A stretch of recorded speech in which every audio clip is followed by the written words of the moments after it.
అంటే జనరల్గా ఎవరైనా మ్యాడ్ సూపర్ సార్, మీరు సూపర్ డైరెక్టర్ సార్, మీరు మ్యాడ్ డైరెక్టర్ సార్ అంటే నవ్వుకుంటాం. బట్ ఈ సినిమా ఏమో కానీ సినిమా పేరు అదే అయింది. సో మ్యాడ్ స్క్వేర్ అంటున్నారు పైగా. అంటే పిచ్చి రెండింతలు అవుద్దా, నవ్వు రెండింతలు అవుద్దా, ఏమి రెండింతలు అవుతుంది? డెఫినెట్లీ సార్, అది మొత్తం కామెడీయే ఈసారి. అదే మీరు అన్నట్టు అల్లరి రవిబాబు గారు అన్నట్టు మన మ్యాడ్ కళ్యాణ్ అంటే మ్యాడ్. సో ఫస్ట్ సినిమా అదే పడిపోయింది, బాగుంది కానీ. బట్ అదే ఇప్పుడు దిల్ రాజు గారు ఇలా అంటే బాగుంటుంది వినడానికి. బట్ కాకపోతే మీకేమో మ్యాడ్ కళ్యాణ్ మ్యాడ్ అని పడ్డది. ఓకే, సో బాగుంటుంది సార్ ఈసారి. డబుల్ ఫన్ మాదిరిగలండి. ప్రస్తుతానికి మ్యాడ్ గా కంటిన్యూ చేయండి టిల్లు క్యూబ్ వరకు. రవితేజ గారి సినిమా వచ్చినా కూడా అవును మార్చుకుందరు కానీ అది యాడ్ చేసుకుందరు కానీ. యా సార్, అయితే యాక్చువల్గా ఫస్ట్ సినిమా అప్పుడు మ్యాడ్ అప్పుడు ఏంటంటే ఈ ట్రైలర్ చూడంగానే, టీజర్ చూడంగానే ఏంటిది కొంచెం ఏదో తేడాగా ఉంది, సితారాలు ఇలాంటి సినిమాలు రావు, పైగా ఫస్ట్ టైం హారిక పేరు పడుతుంది, సాయి సౌజన్య గారి పేరు పడుతుంది, ఈ పేర్లన్నీ పెట్టి ఎలాంటి సినిమా తీసారా అని అనుకున్నాం.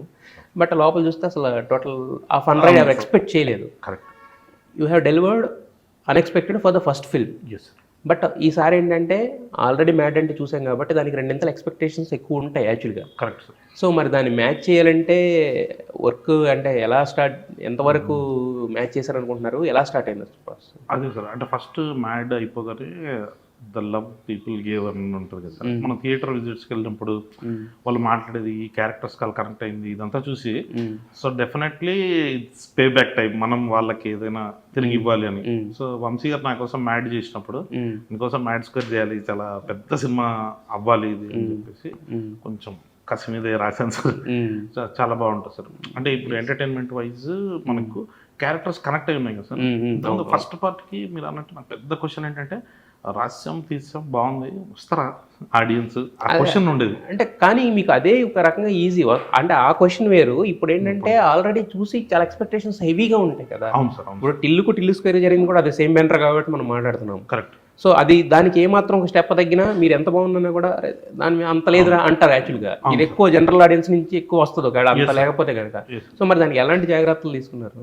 అదే సార్, అంటే ఇంతకుముందు ఏదైతే వీళ్ళు నాన్ స్టాప్ ఫన్ అన్నారో దాంట్లో కొంచెం మీరు కథ చెప్పాల్సినది తీసుకున్నాం సార్. అంటే మనం ఎత్తుకున్న ప్లాట్ఫామ్ అట్లాంటిది అనమాట. దాంట్లో ముగ్గురు లవ్ స్టోరీస్ ఉంటాయి, ముగ్గురు ఇండివిజువల్ స్టోరీస్ ఉంటాయి. సో ఈసారి వచ్చేసరికి మొత్తం బాయ్స్ గ్రూప్ ఫన్ ఉంటుంది సార్. సో ఈ గ్రూప్ ఫన్ వచ్చేసరికి మీకు ఇంకా దాని ఏమంటారు, ఆ బోరింగ్ పార్ట్స్ అసలు లేకుండా కంప్లీట్ ఫన్ రైడ్ చేసే ఛాన్స్ దొరికింది సార్.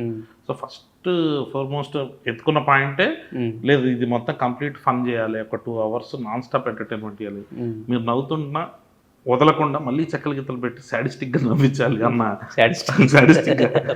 సో ఆ ఫన్ వర్క్ నుంచి అనుకుని మీరు అన్నదైతే 100% ట్రూ సార్. ఈసారి కొంచెం ఎక్స్పెక్టేషన్ ఉంటుంది, రిస్క్ ఉంటుంది. ఆ రిస్క్ ని అండర్స్టాండ్ చేసుకునే రాశాను సార్. ఎస్, అంటే ఇప్పుడు మీకు కథలోకి కామెడీని ఇన్విల్ట్ చేయడం అనేది ఒక వే ఆఫ్ ఇది. ఇప్పుడు అసలు అంటే మొన్న కూడా వంశీ గారు అసలు కథ ఉండదు, ఏముండదు, జస్ట్ నవ్వుకుని వెళ్ళిపోతారు. అంటే ఇప్పుడు ఎంత లేదన్నా ఒక కథ అనేది లేకపోతే మనం ఎన్ని బ్లాకులు పేర్చినా కూడా అవి 1 by 1 ఏదో నవ్వించడానికి వచ్చినట్టు ఉంటాయి కానీ ఒక ఫ్లో ఉండదు కదా. మరి అంటే ప్లాట్ ఉంటుంది సార్. ప్లాట్ అంటే నా ఉద్దేశం ఏంటంటే సార్, ఇప్పుడు జాతరత్నం సినిమా తీసుకున్నాను సార్. ఓ ముగ్గురు కుర్రోళ్ళు హైదరాబాద్కి వచ్చి ఏదో పని చేసుకుందాం అనుకుంటే ఒక ప్రాబ్లంలో పడ్డారు, ఎలా బయటపడ్డారు. ఓకే, సో ఇది ప్లాట్ అనుకున్నాం సార్. దాంట్లో కథగా చెప్పడానికంటే ఈ ప్లాట్ ఏదైతే ఉందో అలాంటి ప్లాట్ మన ముగ్గురు పెళ్లికి వస్తారు, ఇక్కడ నుంచి గోవాకి వెళ్తారు, గోవాలో ప్రాబ్లంలో పడతారు, ఎలా బయటపడతారు. సో ఈ గ్రౌండ్ సెట్ చేసుకున్నాం సార్. బట్ మనకు వచ్చే ప్రాబ్లమ్స్ ఇవన్నీ చాలా రిలేటబుల్ గా, అంటే ఇప్పటి వరకు మనం స్క్రీన్ మీద చూడని పెళ్లి గోవాకి వెళ్ళిన తర్వాత అంటే ఈ నగరానికి ఏమైంది ఇట్లాంటి సినిమాల్లో గోవాకి వెళ్తారు సార్.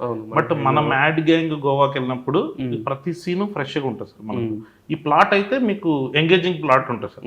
ఈ ఎంగేజింగ్ ప్లాట్ లో మన ఫన్ మొత్తం కొత్త సీన్స్. ఎస్, అంటే ఇప్పుడు గోవా అంటే మీరు చెప్పినప్పుడు ఇంత ముందు చెప్పిన 2-3 సినిమాలు అప్పుడు గోవా, ఇప్పుడు మారిపోతుంది కదా, టేస్ట్ మారిపోతుంది. మాల్దీవ్స్ అంటున్నారు, బ్యాంకాక్ అంటున్నారు, మరి ఇంకా మరి మీరు ఇంకా ఓల్డ్ ఎమోషన్ ఉండిపోయింది సార్. మేబీ మనం 90s కిడ్స్ కదా, సో ఆ గోవా ఎమోషన్ అలాగే ఉండిపోయింది. ఓకే, సో బట్ బ్యాంకాక్ వెళ్ళినా గోవాకి వెళ్ళినా మన వాళ్ళు చేసే ఫన్ మాత్రం అదే ఉంటుంది కదా. సో ఆ ఫన్ అయితే మిస్ అవ్వదు. అంటే ఇప్పుడు గోవా అని ఒక ఎమోషన్ అలా ఉండిపోయింది అంటున్నారు. మరి మీ బయోపిక్ లో లాగా దాంట్లో చేసిన దీంట్లో పెట్టారా? అక్కడ చేసిన అంటే కొన్ని ఉన్నాయి సార్. ఉన్నాయా? అక్కడికి వెళ్ళి మనం ఇరుక్కున్న పంచాయతీలు ఉన్నాయి కొన్ని. సో అలాంటివి కూడా చిన్న చిన్న ఫన్ ఎలిమెంట్స్ సార్.